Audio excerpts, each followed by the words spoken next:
Welcome to the Cha Junior Ryuki channel, where gaming and nachos are law. So sit back, relax, and let's dip in.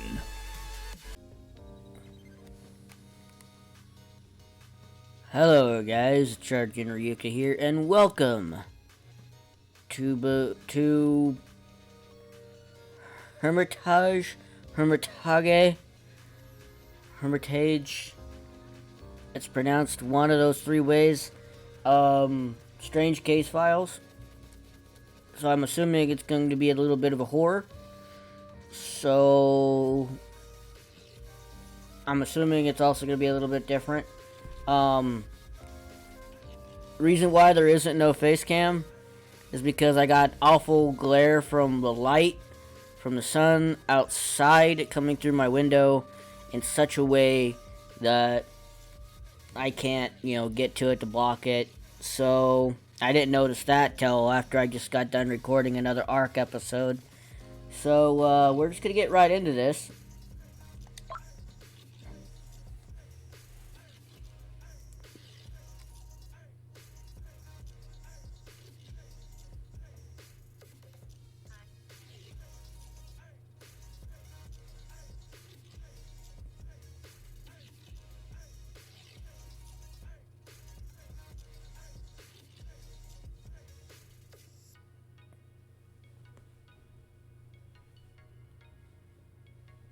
Menu button, left stick to adjust view, D-pad, select move cursor, right stick to move cursor, A, back, view logs, X button, autoplay on and off, press A to continue.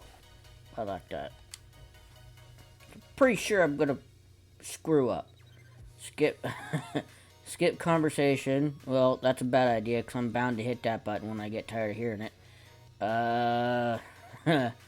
LB for open case files, RB for observe when possible, and right trigger for hide.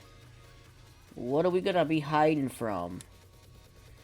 This game is purely fictional. All events, characters, and items depicted in this game are fictional. Any similarity to any person or actual event is coincidental and unintended. You got it? If you don't, I'll smash your nachos.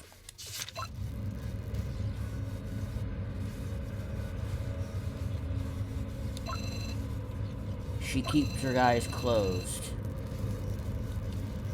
She can't forget what happened because something still lingers in the air. Anger, maybe? No, it's not just anger. Maybe it's regret. A jumble of thoughts sweep through her mind, and the icy air is burning her cheeks. Flying is more difficult than she thought. Looks like her soul didn't sprout wings after all. Somehow it's like she's still here. She feels relieved at the thought, and thus the game begins. Ow. The world goes on, and the clock is ticking steadily. The world doesn't owe anything to anyone, so it won't listen to anyone's requests. Even praying won't turn bad things into good things all of a sudden. Therefore, those who expect a lot from the world should overthink their attitude. There is no joy, no sorrow, just emptiness. The world feels heavy on her shoulders. Chapter 1, A Day at the Chamber. Mentor. A long story short, we will focus all our energy on preparations for this project. Although it will take place next semester, every day we slack off now means that the other art clubs have one more day to catch up to us. Keep in mind that our elite art club has a reputation to uphold. It is essential that we are victorious in the future. I know It's unusual for me to push you guys so hard, and I realize some of you might be uncomfortable with that. Think it over carefully for your own good. I don't want any more incidents this year. That's all. Any questions? What about the materials? If we're going to do oil paintings, the paint will be very expensive. That won't be a problem. Ah, your new classmate doesn't have any materials yet, does she? I'll prepare some for her. I saw her with some art supplies today. That's right, let her use her own supplies. So there's no need to worry about it, is there? Guys? Well, you can figure out a suitable solution amongst yourselves. That's all for today. The girl has a problem. She suffers from nightmares even during the day. Even when it comes to such a renowned, flashy school, the shadows are still everywhere, lingering. They are relentless. It took her a whole week to figure out where to hand in her homework. Nobody even considered offering her to help. Bunch of jerks. To the teachers always seem to be in a hurry after class, avoiding contact with anyone. It is far from what she imagined. Something must be wrong with her. At least, that's what she tells herself. That's why she came here in the first place. Her family moves around a lot and she can never depend on her friends. The only thing she can depend on is her hobby. She doesn't like to talk. As long as she doesn't have to, everything's fine. At least this school has an art club. If she doesn't need words to go about her hobbies, presumably she won't need words to make friends. That's what she thought. However, her expectations weren't met. Still working on that piece. Just give up already. The girl's smile is mean. A prideful grimace to draw attention and show off to everyone around her. The painting is a little different from what she was imagining, but she's dealing with the past bit by bit after all. The paint is still wet, but once it's dry, she will pay more attention to the details. Come on, just leave it. You can't participate in the next event because you haven't done your part. Understand? It doesn't really matter anyway. The work should be more precise. You should have left a room for another line right here. Oh, leave her alone anyway. She's gonna fall flat on her face anyway, thinking she can play in the big leagues. Those mean words cut deep like a knife. Sadly, it's a daily occurrence. I wish she'd be more self-aware and know what her place is. It's so annoying to have a newbie around. Come on, just let her sit here and rot just like a mushroom. Haha. Bye. Remember what you're supposed to do. What jerks? And the thing is, this happens everywhere. And it's good that a lot of developers put that in the games, because a lot of adults don't see this as a problem. They don't see bullying as a problem, and bullying is a problem in schools. Especially if you're a teacher or principal or superintendent, doesn't matter. Bullying is important. Do something about it. Get off your ass. They switch off the lights as they leave, forgetting the fact that there's still someone in the room. Since there's only one window, the lighting in the art studio isn't exactly optimal. She doesn't feel like doing anything about it right now. Obviously, the fact that they forgot that she was in the room wasn't an accident. Gradually, everyone leaves the building and everything goes silent. Maybe mushrooms grow in silence, in isolation. She would prefer to be a mushroom right now. At least people aren't outright cruel to a mushroom. At most, they would casually crush it with one foot. That outcome doesn't seem so bad. What an odd thought to cross her mind. In novels, students are confronted with events like this over and over again. The readers might laugh at the repetitiveness of the author's writing. However, not many people would continue laughing once events like that turn into a cruel reality for themselves. Only once did she manage to muster up the courage to speak out against the people ganging up on her, but it made no difference. She put up a wall around herself for her own protection, her very own glass prison, protecting her from the cruel outside world. Now, that right there is also the cruel reality of those who get bullied. And everyone who's out there watching, who's just standing there, you're also a part of the problem. You want to know why? The answer's obvious. You're not getting off your ass and doing something about it.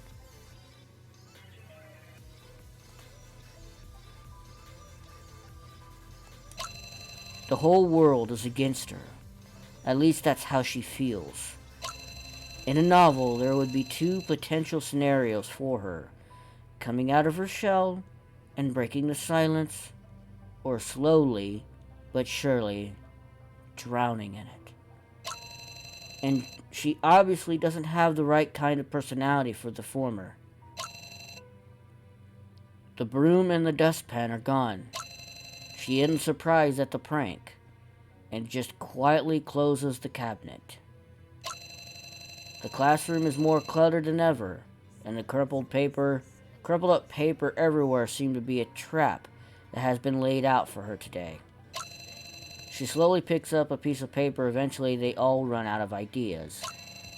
Even if this young girl tries to deal with her emotions, the malice of the past doesn't look like it will disappear in the future. Even if she struggles to deal with her grief, the pain is relentless, taking up 24 hours of every day. Even so, she doesn't give up. These guys are really... Should I turn on the lights? The shadows disappear and the room grows warm again. I figured you'd still be here. Let's go back together. The world goes on and the clock keeps ticking. The world doesn't owe anything to anyone, so it won't listen to anyone's requests. Even praying won't turn bad things into good things all of a sudden. Therefore, those who expect a lot from the world should overthink their attitude. Maybe that's why the moth is drawn to the flame.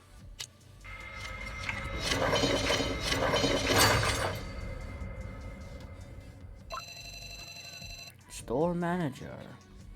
That one goes there, and this one... Okay, done. It doesn't really fit. Many people simply grab books, flip through them, and then put them back, of course.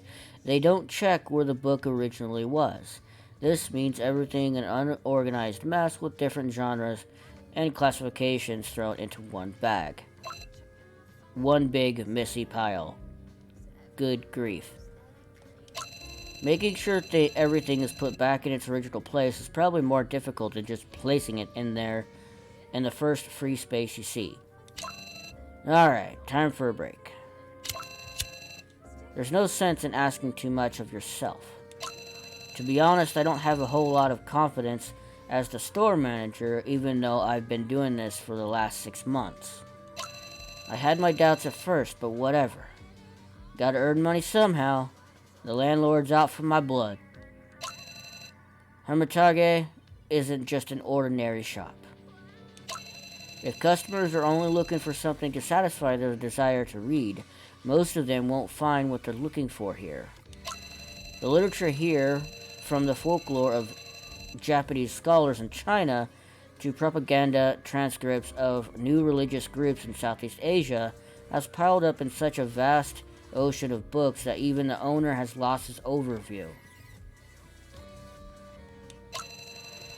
There's a lot of really obscure reading material here, and the only reasons why people stay here must either be the familiar smell of old books, or that they're looking for some very specific research material. There's always an interesting conversation to be had, though. But it doesn't seem like there are any new customers around today. After all, the storefront doesn't look like that welcoming to strangers.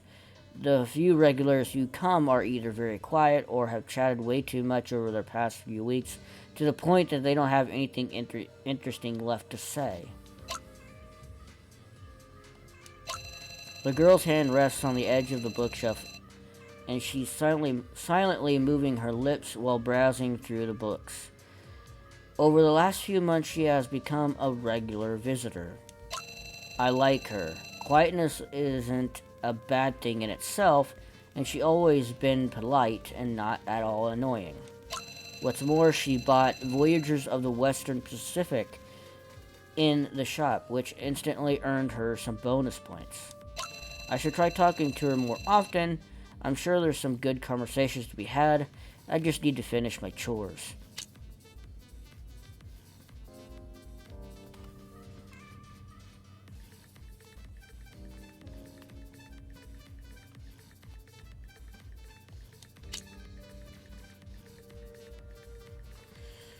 If I'm having trouble with something, cleaning my desk always clears my mind.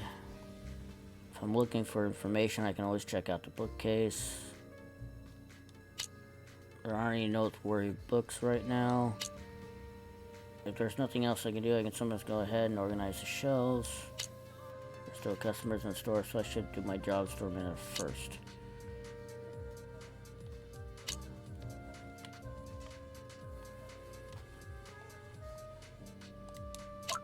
Alright. Skinny customer. Only now do I notice how young she must be.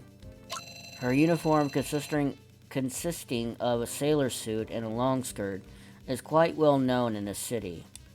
If I remember correctly, this uniform is worn at a well-known private school. It's called Phoenix High School. I heard that they only accept female students and that it's one of the highest rated schools. Quite a feat. Its name sounds appropriately strong. She wears big glasses that cover a huge part of her face and is clutching a book under her one arm. She holds it very carefully. It's almost like she's carrying a small animal that she's trying not to hurt. That's the one you want to buy today. Sorry, I'm just making sure. This time it's The Trail of the Missing Fish. Her reading interests are a little weird. She's been coming here more often lately and has slowly become a regular. The store isn't really all that well known, so she must have heard about it somewhere. I flipped through The Trail of the Missing Fish before. The book is by no means interesting to read. It's more like an academic documentary, something about ancient rituals and making sacrifices to a sea god. I have my doubts about its authenticity. The village itself has been abandoned for a long time, and its remains were almost entirely destroyed.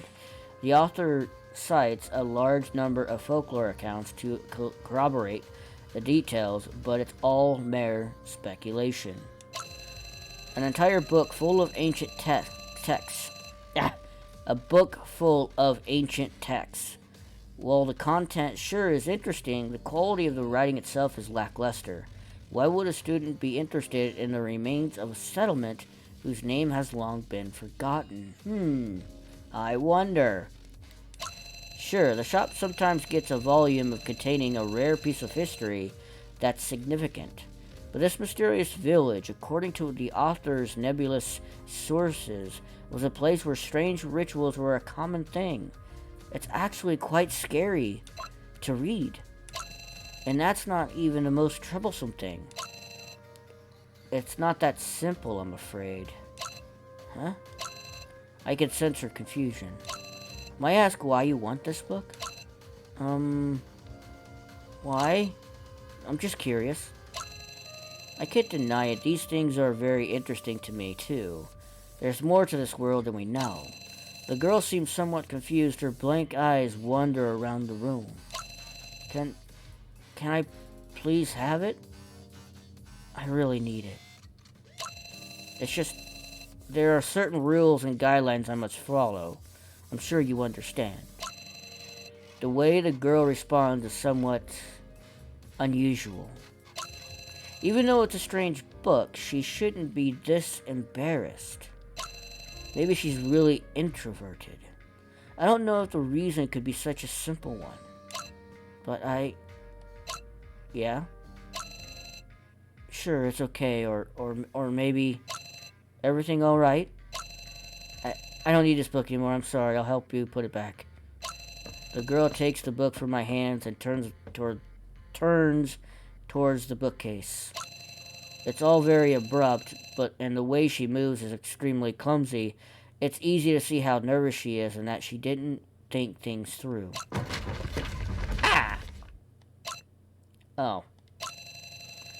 Bookcase number 3. That's Frood, if I'm not mistaken. It's all sudden. It's silent all of a sudden. She's just lying there on the ground underneath a mountain of books. I can't even find the right words to describe the situation. All I could do is silently walk towards her and the literary battlefield. Sorry, I'm so sorry. It's my curiosity from a few minutes ago has been fully satisfied. Now she's acting like a woodpecker, keeping her head down and bowing repeatedly in apology. She looks like she's on the verge of tears. Come on, help me clean up. We need to get some sense of order here. Sense of order back. If the actual owner saw this, I'd be kicked out in an instant. Of course. Really, I'm so sorry. The girl follows me and helps me pick up the books scattered all over the floor. Every time she picks up a book, she opens it and rifles through the pages carefully, After making sure the pages aren't damaged, she carefully blows away the dust before handing the books back to me. Her hands are trembling, and she's obviously scared and nervous. Doing this in silence is only going to make the atmosphere even more awkward. Time to find something to talk about to lighten things up a little bit. So, your name is Cecile, right? Look, your student ID card, you must have dropped it when you fell. When did that happen? Relax, you're a regular here. I'm not angry because of the small accident, alright? Don't worry about it, really. Let's get back to topic. The book you won is a good one, sure. It's also very rare and valuable. I can't see why someone your age would need it so badly. I can't just sell such a precious book to someone so young. Someone who still shows a lack of control. You know what I mean. Ew. The emphasis being on can't sell.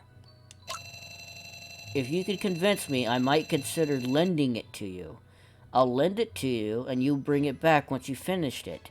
But don't go telling anyone about it.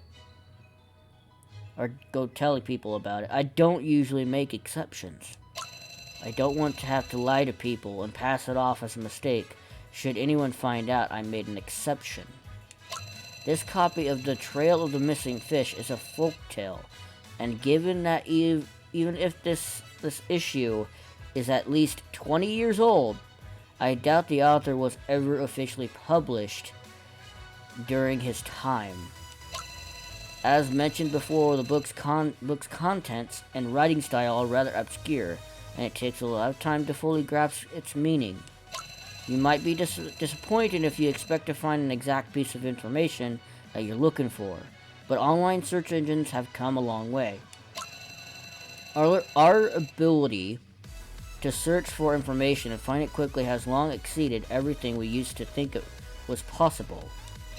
Cecile could be looking for something very specific, something so peculiar that it may only be found in this book.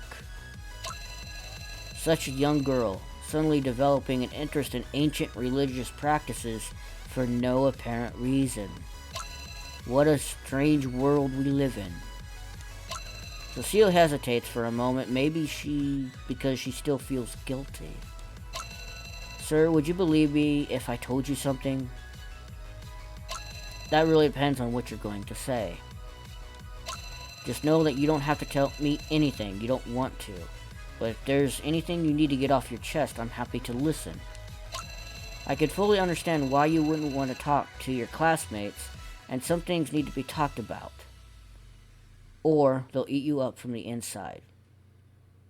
Which is also, you should pay attention to that line. Don't let something eat you up from the inside. Don't bury it, is what I mean. Don't hold it in. Find somebody, there's always going to be someone out there to talk to you. You just have to, reach out and say, hey, can I tell you something? Hey, can I talk to you? Hey, you got a moment? It may be hard to do, but all you have to do is try. There are people who are willing to listen to you.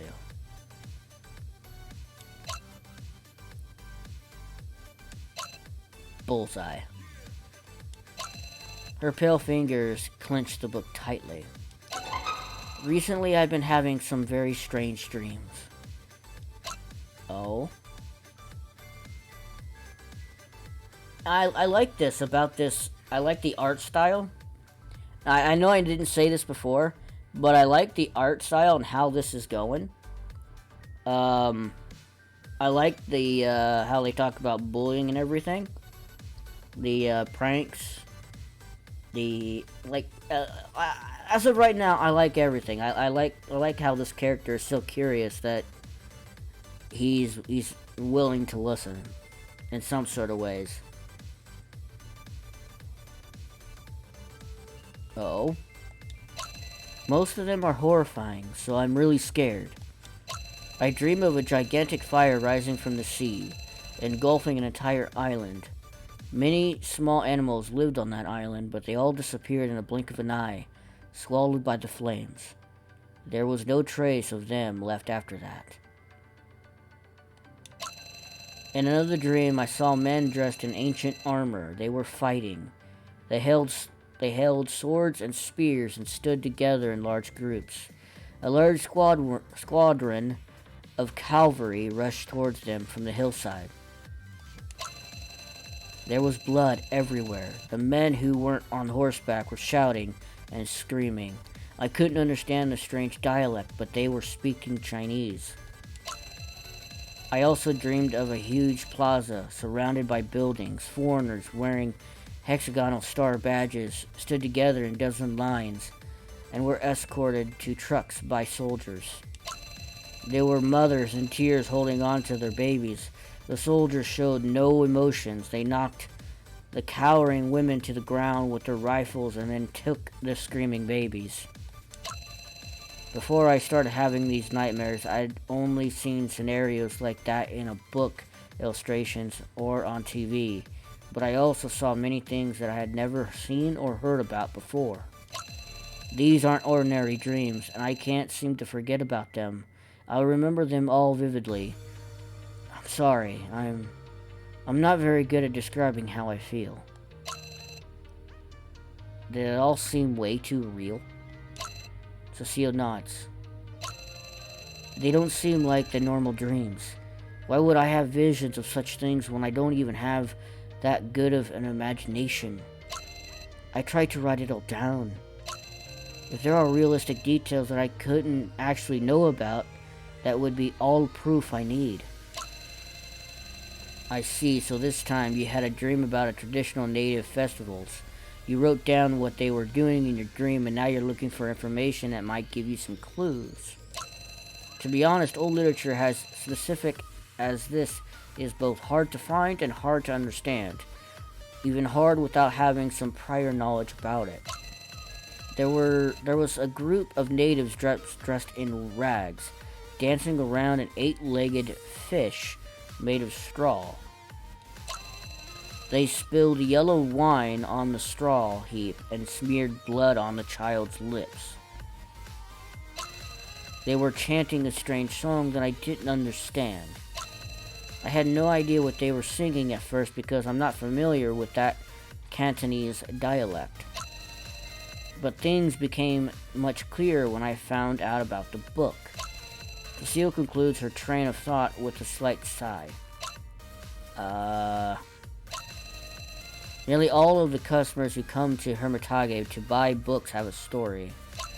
But to be honest, this situation is a little bit more complicated.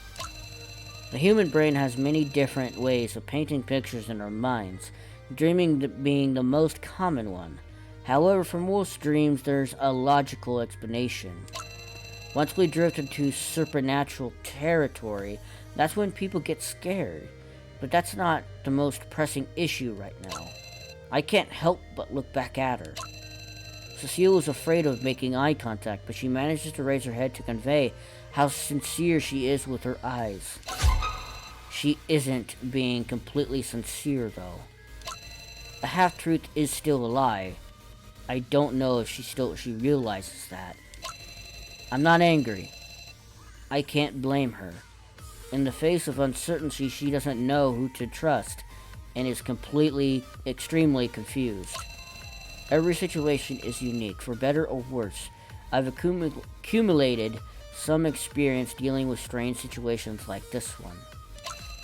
Going on like this will only lead to us running in circles. I need to find the right words, something a girl in this position could relate to. Now's the time to choose.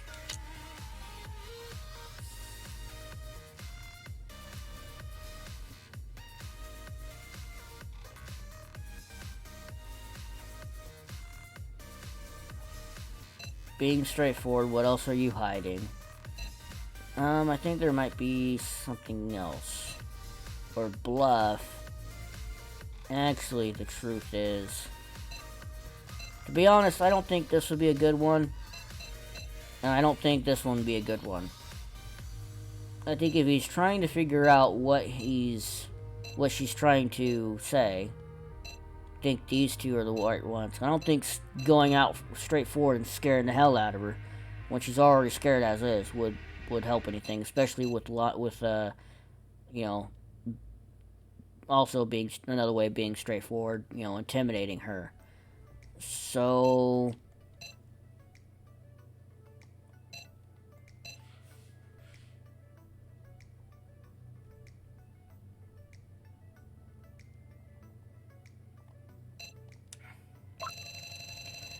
I put my pen down, take a deep breath, and try to sound doubtful.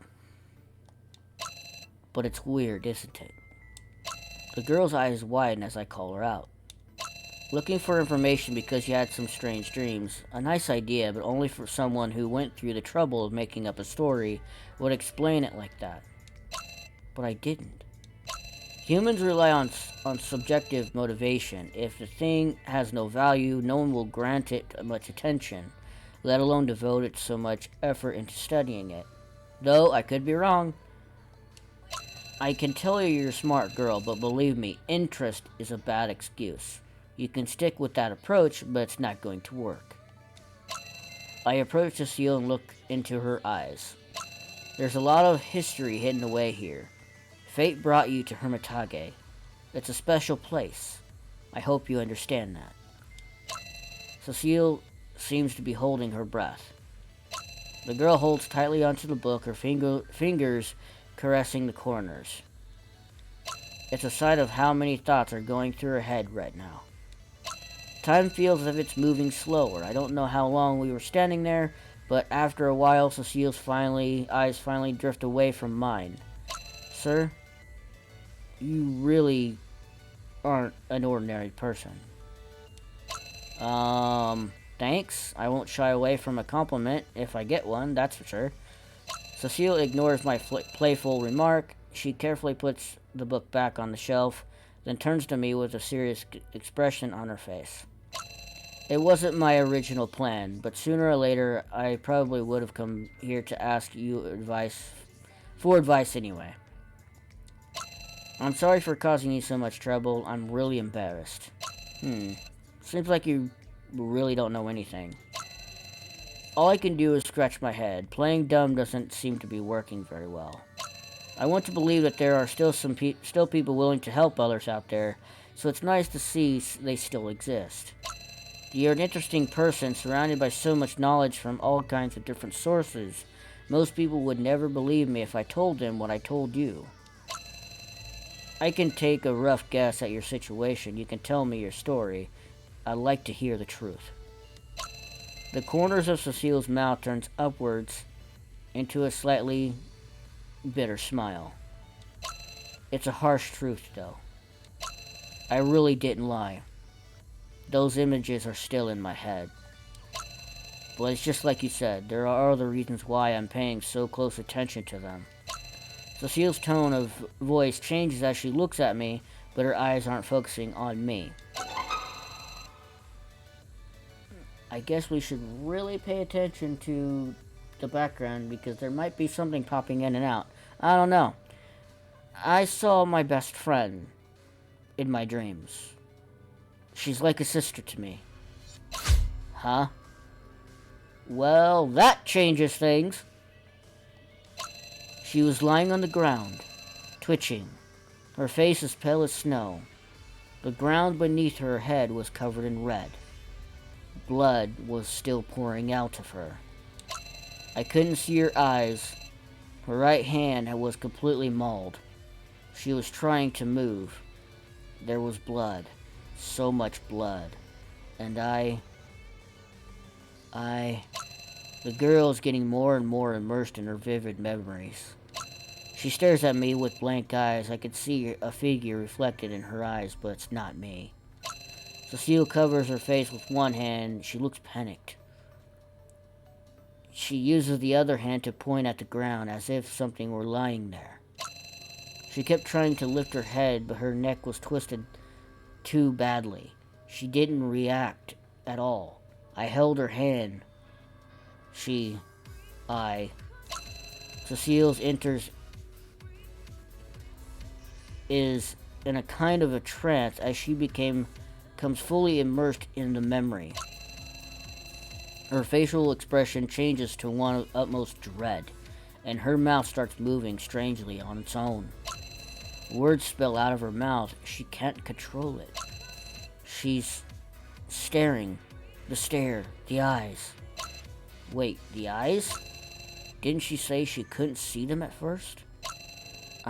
Blood. Her neck. Those eyes. The eyes. Eyes looking at me.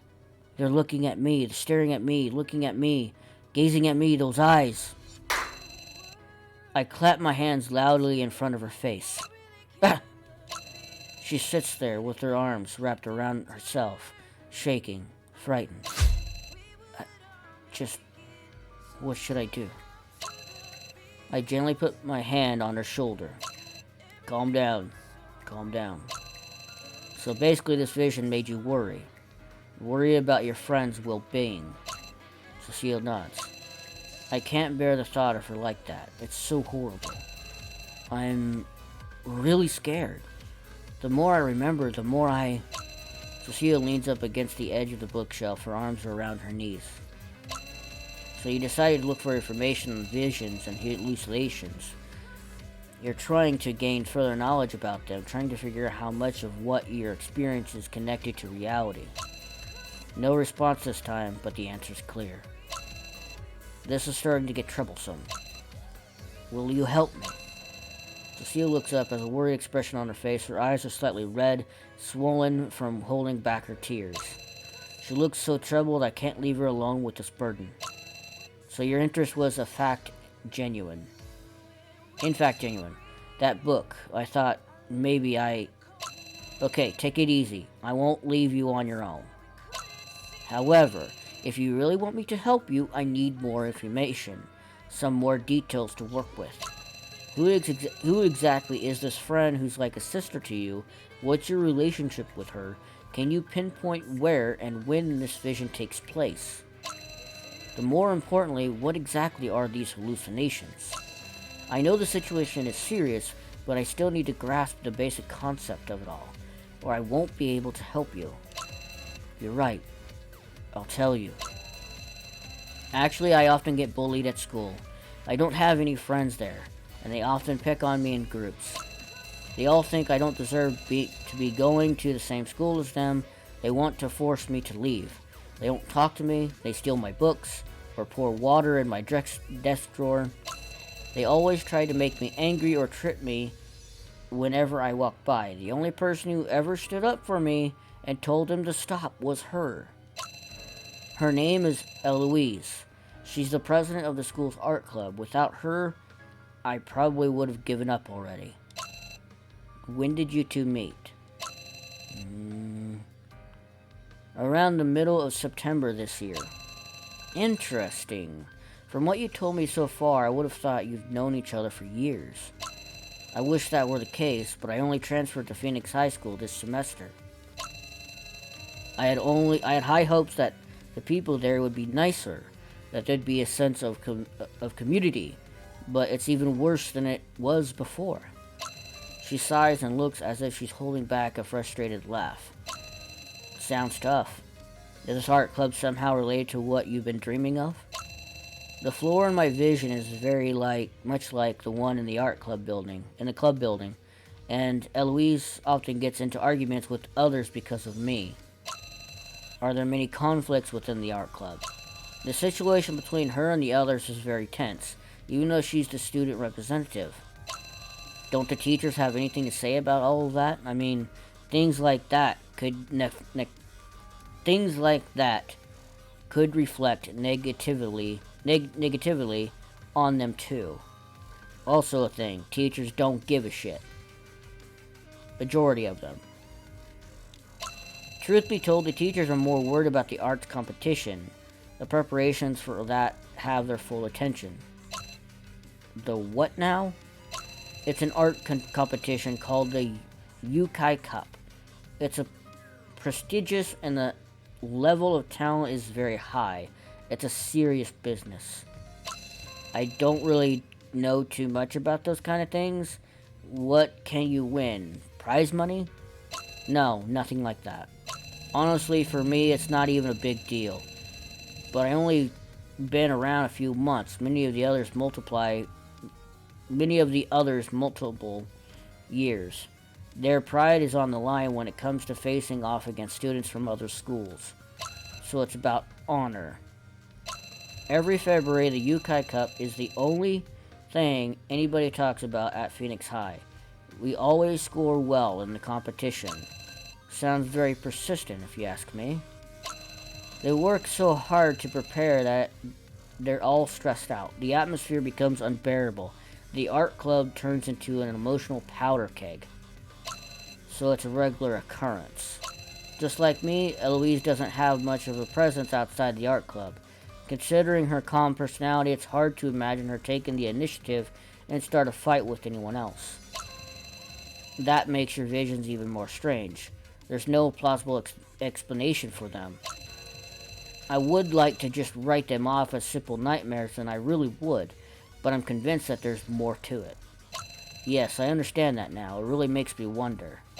Like I said before, I see a lot of things in these dreams, although I don't think see is the right word to describe it. I can see, hear, and touch everything. It's as if I didn't even exist and am actually a part of it all. That doesn't really add up to what you said before. Could you explain it again? How do you mean that? How do you mean by that? I'm not very good at explaining it. Don't worry, just tell me about how you felt when it first happened. What was the first thing that went through your mind? Cecile thinks it over and opens her mouth to say something, but then shuts it again. She stays silent for almost the whole minute. Well, I think I was flying. Flying? So it feels as if you're flying through the air. No, it feels like flying, but I don't have any sense of self. I can observe everything from above, but my perspective certainly isn't from heaven. The only reason I say it that way is that so I can describe it somehow. Last time I saw the city's famous riverside viewing platforms. A group of panicked people came running from the north right towards the people on the viewing platform. Luckily, security guards were nearby to handle the situation and prevent a mass panic. The people were shaken up and looked like they'd seen a ghost. They looked really frightened. All the same, they were such a small group that they were lost in the gigantic crowd of people. Hardly anyone noticed the uproar, and on the other side of the viewing platform, everyone simply carried on as usual. It's really scary how you feel isolated and unsafe even when you're out in public and surrounded by so many people. Afterwards, I went to take a look at the place on my own. Surrounding streets and buildings were all familiar to me. They were just like in a dream. Even the street signs were the same. It's hard to imagine that without having seen it for yourself. I've seen bizarre scenarios play out in my mind before, but until the visions of my friend, I never thought about actively researching what I'd seen. I often lose track of time when I have those visions. I have no sense of self. No Cecile. It's just one big blur of everything. Cecile describes the situation as if it were a good thing. I'm surprised she isn't smiling. What with how happy she sounds. However, as soon as my focus shifts, I quickly lose that state of mind. The same as with a real dream. By the time I start to question whether or not I am myself, I'm already in more conscious state, and it's only a matter of time before I return to reality. Well, at least you return to your senses at some point. A dream that can even put the fact in a question is more than bizarre. Even if I wanted help from someone, I'd have a hard time explaining it to them. I really appreciate you taking the time to listen to me. Let me read that again. I really appreciate you taking the time to listen to me. I am very grateful. I hope that clicks. For some people. She bows her head and already sounds less tense. Talking is really important. Hint, hint. Talking is really important. I've never been very sociable. Too awkward, I guess, but I see where you're coming from. Anyway, I just want to understand what I see. After all, if my friend is really in danger, I need to find a way to help her. Do you think I'm naive for wanting to find out whether my dreams are real or not? Of course not. In fact, you're being so calm right now is remarkable. Let's take a small break. Do you want another cup of coffee? Cecile leaves Hermitage before the sun goes down. The hand she was holding the hot coffee with was ice cold, which I find difficult to comprehend. After Cecile's departure, the bookstore falls back into its usual silence. Only the books that are askew are on the shelves show any indication that something happened here, though to be honest, it's probably more organized than before. Still, there's a lot of work to be done. I should analyze the information I have so far. It completely depends on how much Cecile is willing to tell me. We agreed to discuss it further tomorrow, but if she chooses to give up, there's nothing more I could do. Instead of worrying about it right now, I should focus my mind on the matter at hand. Stay calm and collected, take plenty of notes. That's what experience has taught me over the years. Even strange events that cannot be explained through common sense often follow some kind of logic. As long as there is sufficient information, I can draw conclusions. As more conclusions are drawn, an analysis of the events can be constructed. It's something I could call the principle of reasoning. A lot of people that just don't seem to understand. Apparently, no one knows who Sherlock Holmes is.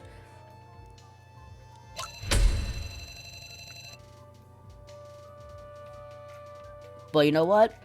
I think we're going to stop there.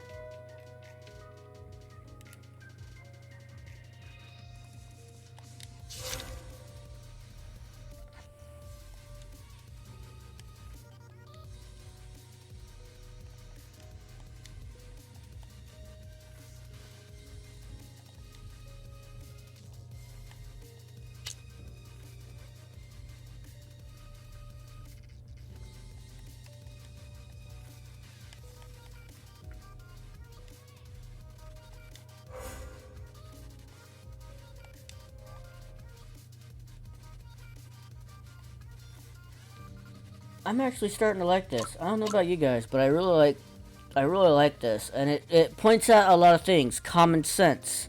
sense of reasoning, bullying, the supernatural, dreams, solving a mystery, horror, all of that. The art style, I like it. The little animation that comes with it, that you can see on the screen right now, I like it. I like it a lot. Can't wait to jump into the next episode, because the next episode we're going to be going through the information bit by bit.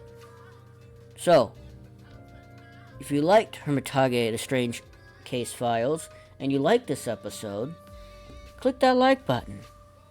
It tells me that you want to see more. And, I'll see you guys in the next video. So always remember to eat, sleep, not just smash, and repeat. And I'll see you guys in the next one.